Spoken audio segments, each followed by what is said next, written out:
उद्घाटित है आयुष्मान मंदिर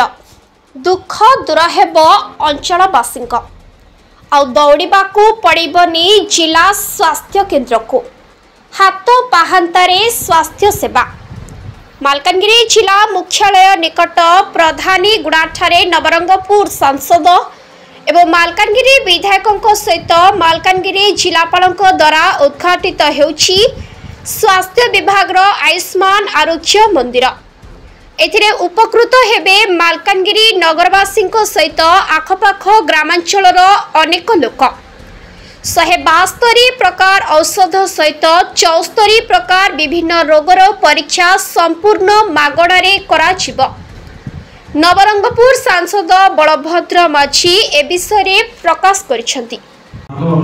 देखिबा एही आशा नै समस्त मेडिकल रे आसंती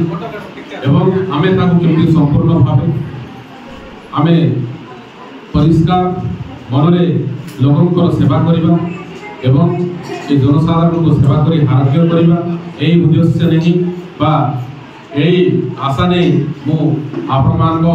सामना रो मोर भाई को विराम पहले जे डॉक्टर होते भगवान को नित्य स्वरूप आमे सही आशा विश्वास नहीं डॉक्टर पाक जाई पाऊ मालकानगिरी पर उपांत अंचल रे डॉक्टर सेवा बहुत कष्टकर होती एक तो डॉक्टर एटी आसे पे प्रस्तुत होना दूर अंचल एवं जो आकार रे हमर जो प्रकार रे जेती संख्या आवा कथा सेमती व्यवस्था भी नहीं भित्तिभूमि भी नहीं जहाँ किसी भी अच्छी आपण अनुरोध अंचल सेवा निरंतर करतु एवं जी भी डाक्तर अच्छे पारामेडिकल स्टाफ अच्छे आपण मैंने जब निष्ठापुर सहित करेंगे ताहले बहुत लोग उपकृत हेबे। चाकरी तो करने आसते दूर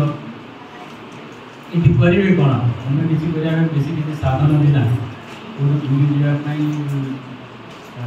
सिनेमा देखा मालकानगिरी जिला प्रतिनिधि लक्ष्मीकांत त्रिपाठी रिपोर्ट संघर्ष टीवी।